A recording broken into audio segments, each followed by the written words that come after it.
In this video, we're going to be taking a look at Diamine Skull and Roses. So let's jump straight to the end with what I think about this ink.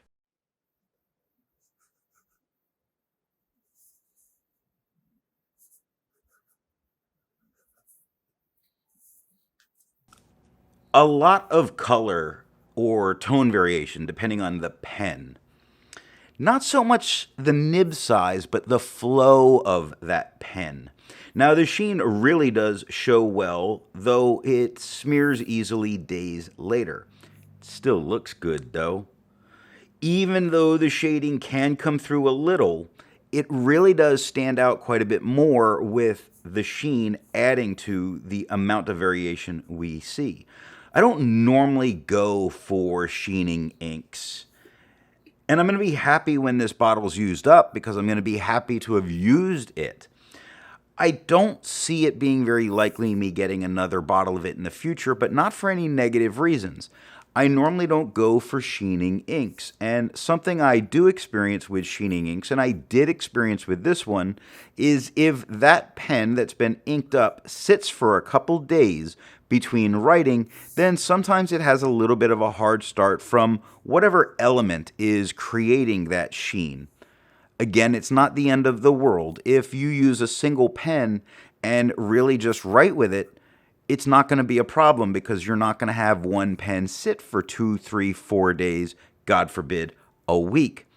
I see this as a great ink, and while it's exclusive, I would like it to be more widely available because I think this one is probably one of the best that I've seen out of Colt pens.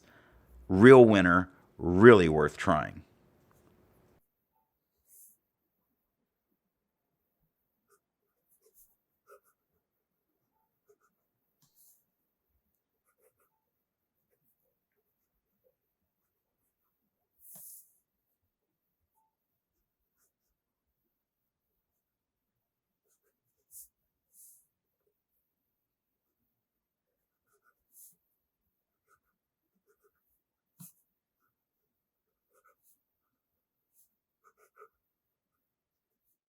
I like to change things up by using a different pen each day. Today that pen is a Pelikan M805 with a broad nib.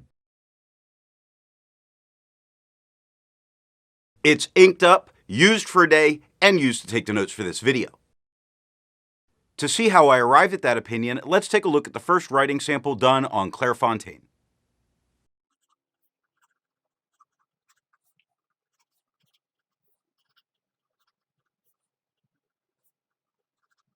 While writing on the Clairfontaine, one of the most notable things is how distinctly different all three of these tones are. The fine is certainly darker than the medium, and the stub, or the broad, is much darker than the fine. Now, also something that's really nice is we do see some shading, but that sheen really is coming out, making it appear darker where it was much wetter on the broad, and giving the fine much more shading as a result of that sheen showing up.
Something really good is, despite the fact of how dark it is, we get no bleeding and we get no ghosting, so we can easily use the back of the page. To have a range of experience with this ink, all of the writing samples are done with a Pilot Metropolitan with a fine nib,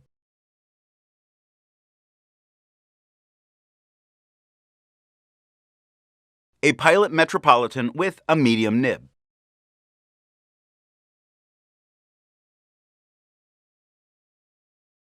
a Pilot Metropolitan with a 1.0 stub,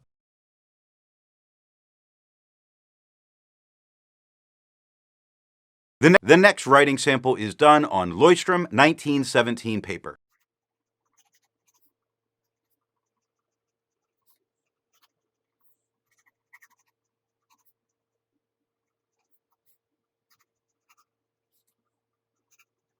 While writing here, again, we notice a lot of tone variation. The extra fine looks much closer to what the broad did. It wasn't an extra fine, the fine. But the thing about it is a wetter pen.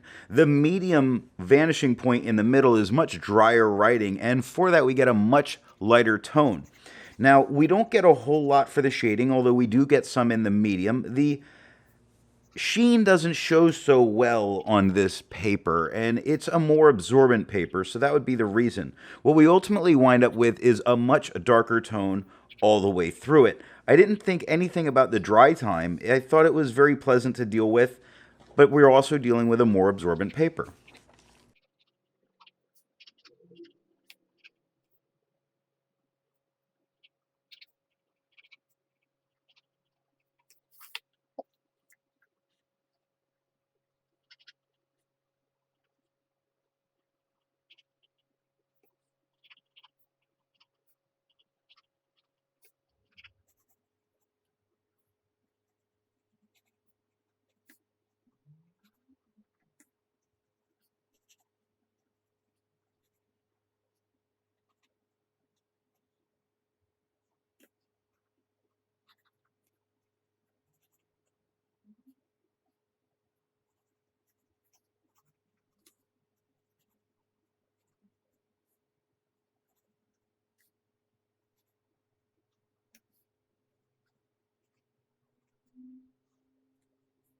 As we would expect, we don't get a whole ton of ghosting. There's a tiny bit, but marginal at best, but absolutely no bleeding, so a winner here. I agree with Vita. There's a lot to learn by doing multiple chromatographies.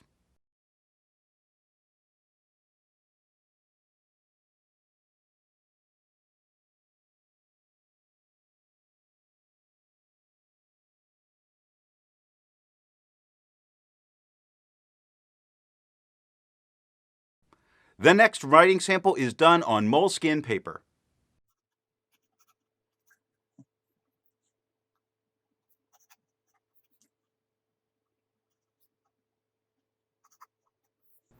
This particular notebook has given me a lot to really think about in how well it's really done. When we see the writing, as was before, with the medium that is much drier, we get the lightest tone. We still get some spots, but only spots of shading. The fine, which was wetter, is writing darker, and because it's wetter, it spreads just a little bit, making it almost up to a medium, but really not too bad. The spread is much more noticeable when we get down to the broad writing, which that broad starts looking a bit more like a double broad. Now, that to me, as I was writing, was very alarming, and it really had me worrying about what was going to happen underneath, and we'll get that in a second. We get no real feathering going on here. I was expecting a ton of feather with paper with such a bad reputation. I don't know if I got, their prototype good notebook, but this one so far has been doing very well. We have no feathering at all, only some spread on the broad. Pretty good.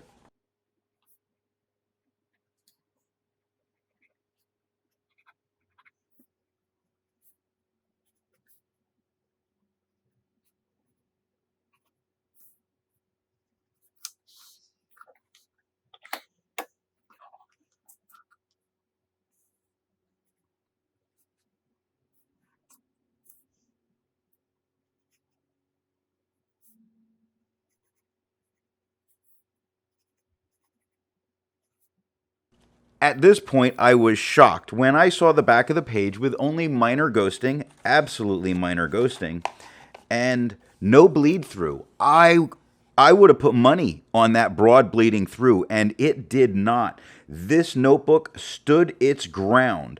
Way to go, Moleskine. Resistance tests are done to see how this ink can be expected to perform on the page, and more importantly, how hard it may be to clean from your pen. This smear is allowed to dry for 3 days before testing it. And here we see the results of the resistance test.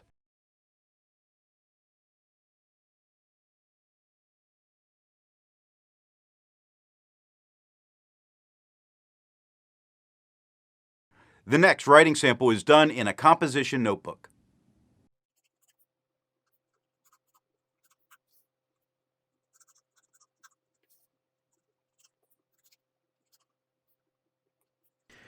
Looking at this writing, the most noticeable thing that happens is the amount of sheen that really does come out in the broad. The red sheen on the blue really makes this look like a purple as you're writing, where the medium, much drier, doesn't have all of that sheen, and you get really a blue with a slight purple lean to it. The fine, it's doing great. It's getting a little bit more of the, I'm going to say, the sheen elements, not the sheen showing, but giving it a little bit more purple lean in some of that writing. We have no feathering, no spread. Fantastic performance the whole way through. I did notice while writing with the broad that the lines that create the graph here do create odd-looking moments in the letter, but that's because of the paper, not the ink.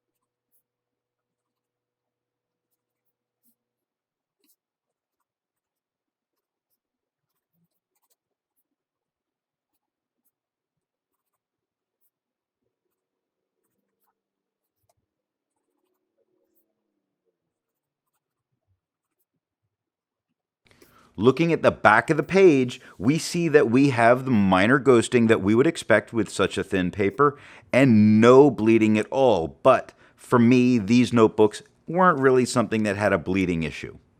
With over 1,000 inks reviewed, let's take a look at some color comparables.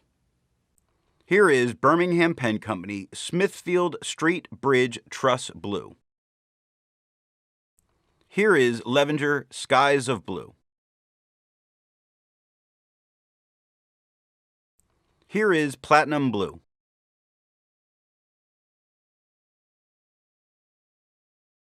Here is Sailor Blue.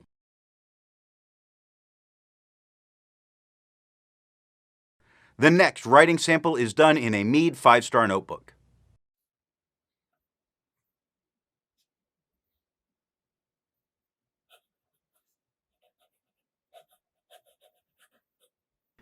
As I was writing it, the tone change was still incredibly noticeable. It was really its own existence on this paper.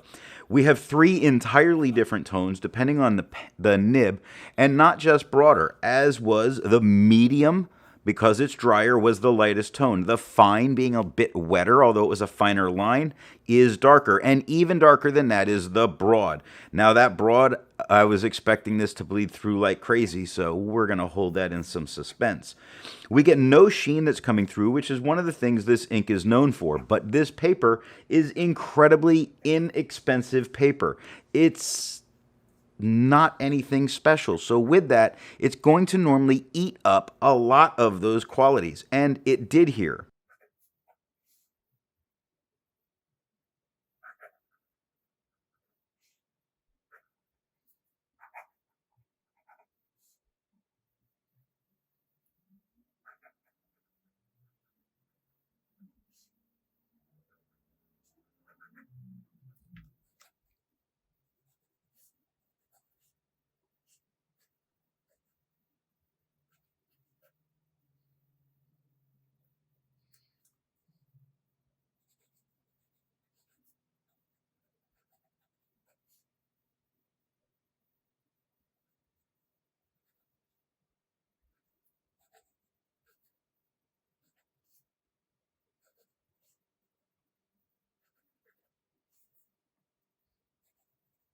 despite the fact when we turn the page, we see some spots that are very deep into the paper.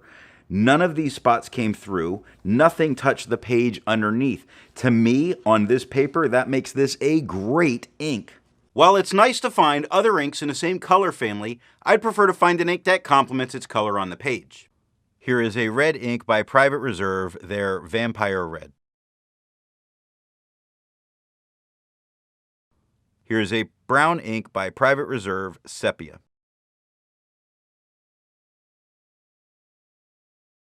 Here is a magenta ink by Papier Plume, their Burgundy. Here is a green ink by Diamine, their Meadow. If you'd prefer different complement colors, then there's links to those different playlists down in the description. Or you can click on my face. That'll take you to my channel page. Then click on the playlist tab.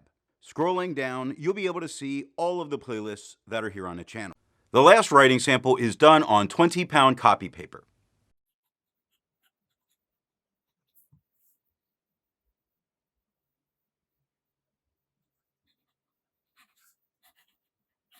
I never have high expectations going in on 20-pound copy paper. It generally is not something I like writing on. We experience spread through all three of them. They all get a little bit thicker. The broad was like writing with a marker, but they did generally okay. There is some tiny feathering that goes on. Now, the broad feathered much more, but not big feathers, just more of the tiny feathers. This is sometimes an indication of an ink being really getting into that paper fast, or that paper really sucking that ink up fast. And it makes me say, man, oh man, that back of the page is going to be bad. But I wasn't sure, because some of the other papers I expected to not do well did fine. So without any feathering, but with, I'm going to call it minor spread based on the paper,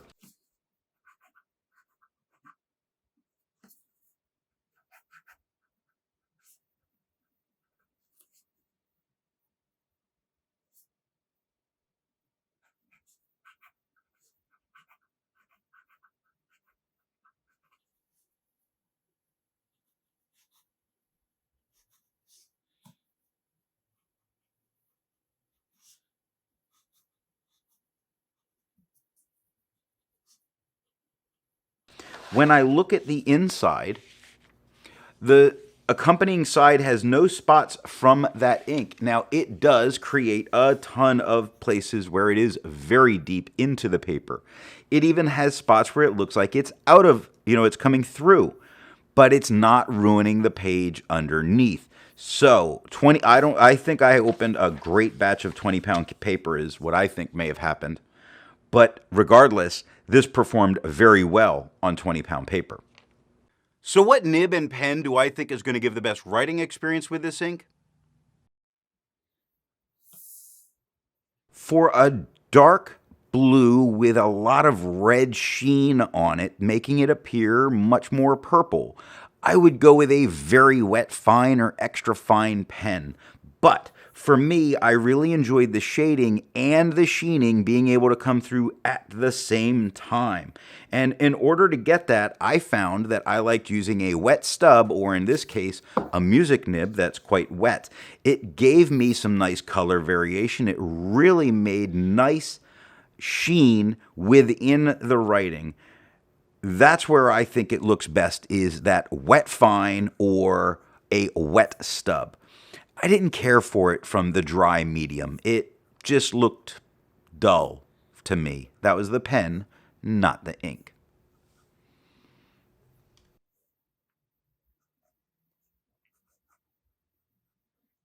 Thanks for watching.